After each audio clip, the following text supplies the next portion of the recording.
మంచు మనోజ్ ఇప్పటికే దీనికి సంబంధించి ఈ మొత్తం వ్యవహారం సంబంధించి తనకు రక్షణ కల్పించాలి, తనను కాపాడాలి, తనను తన కుటుంబాన్ని కాపాడాలి, ఆదుకోవాలి అంటూ కూడా ఆయన ఇప్పటికే ఏపీ ముఖ్యమంత్రి నారా చంద్రబాబు నాయుడు, అలాగే డిప్యూటీ సీఎం, అలాగే జనసేన అధినేత, cine actor power star Pawan Kalyan, అలాగే మంత్రి నారా లోకేష్ కూడా ఆయన విన్నవించుకున్నారు, ఒక ట్వీట్ చేశారు. అలాగే తెలంగాణ ముఖ్యమంత్రి రేవంత్ రెడ్డికి, హోమ్ మినిస్టర్లకు కూడా ఆయన ఒక ట్వీట్ అయితే చేశారు. సో ఇప్పుడు పవన్ కళ్యాణ్ ఏ విధంగా స్పందిస్తారు అనేది కూడా సర్వత్రా ఒక ఆసక్తికరంగా నెలకొంది. ఎందుకంటే ఖచ్చితంగా పవన్ కళ్యాణ్ అనే వ్యక్తి రాజకీయాలకి కాదు, ఫస్ట్ ఆయన ఒక సినీ యాక్టర్, ఆయన తెలుగు చలనచిత్ర పరిశ్రమకు సంబంధించిన ఒక వ్యక్తి, టాలీవుడ్ లో ఒక టాప్ హీరో.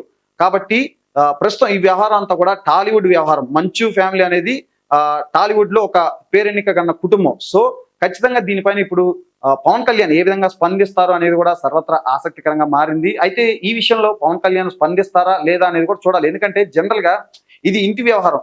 వాళ్ళు బయటికి రోడ్డుకి ఎక్కినప్పటికీ, పోలీస్ స్టేషన్ చేరినప్పటికీ కూడా పంచాయతీ జనరల్ గా కుటుంబ వ్యవహారాల్లో ఎవరు ఇతరులు మూడో వ్యక్తి ఎవరు జనరల్ గా జోక్యం చేసుకున్న దాఖలాలు కూడా లేవు. మనం ఎందుకంటే గతంలో చూసాం, ఈవెన్ ఒక సినీ ఇండస్ట్రీలోనే కాదు, పొలిటికల్ గా జరిగే వ్యవహారాల్లో కూడా, అంటే పొలిటికల్ గా అంటే రాజకీయాల్లో కూడా, రాజకీయ నాయకుల కుటుంబాల్లో జరిగే వ్యవహారాల్లో కూడా జనరల్ గా మూడో వ్యక్తి జోక్యం చేసుకొని కలగజేసుకొని చేసే పరిస్థితులు అయితే పెద్దగా లేవు. కాబట్టి మరి ఇప్పుడు ఈ మంచు మనోజ్ విజ్ఞప్తి మేరకు Pawan Kalyan, AP deputy CM Pawan Kalyan స్పందిస్తారా లేదా, స్పందిస్తే ఆయన స్పందన ఎలా ఉండబోతుంది, మంచు మనోజ్కి సపోర్ట్ చేస్తారా లేదంటే మోహన్ బాబుకు మద్దతు ఇస్తారా అనేది కూడా ఇప్పుడు సర్వత్రా ఒక ఆసక్తి నెలకొంది అని చెప్పుకోవచ్చు.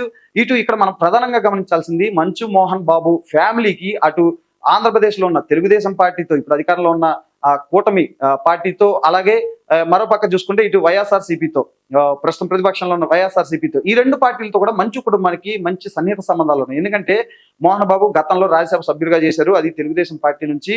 అలాగే అన్న ఎన్టీఆర్ అంటే ఆయనకు ఎంత ప్రేమో తెలుసు. గతంలో ఆయన చెప్పిన వారికి టికెట్లు ఇవ్వడం, ఆయన చెప్పిన వాళ్ళని మంత్రులుగా చేయటం, సో ఇట్లాంటివన్నీ చూసాము. నారా చంద్రబాబు నాయుడుతో కూడా ఆయనకు అత్యంత సన్నిహిత సంబంధాలు ఉన్నాయి. సో ఆ తర్వాత మనం చూసుకుంటే ఇటు వైఎస్ రాజశేఖర రెడ్డి కుటుంబానికి సంబంధించిన వ్యక్తిని మంచు విష్ణు పెళ్లి చేసుకోవడం, అలాగే వైఎస్ కుటుంబంతో కూడా ఆయనకు మంచి సంబంధాలు ఉండటం. ఇప్పుడు తాజాగా చూసుకుంటే మంచు మనోజ్ కూడా భూమా అఖిలప్రియ, ఆమె ప్రస్తుతం టీడీపీలో ఉన్నారు, గతంలో మంత్రిగా కూడా చేశారు.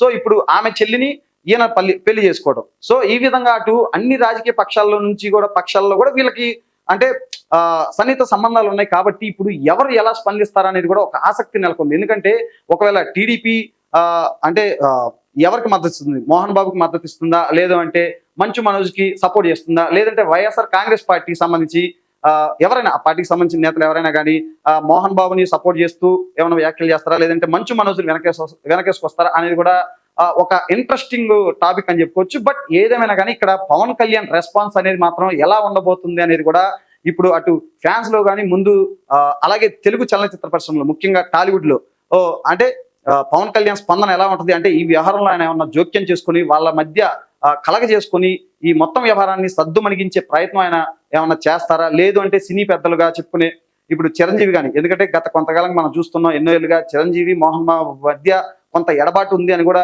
చెప్తున్నాము. బట్ ఈ టైంలోనైనా ఒకవేళ చిరంజీవి లాంటి ఇండస్ట్రీలో పెద్దలుగా ఉన్న వీళ్ళు ఎవరైనా కానీ కలగజేసుకొని ఈ కుటుంబ వ్యవహారాన్ని ఈ సద్దు మణిగించే ప్రయత్నం అయితే చేస్తారో లేదో చూద్దాం.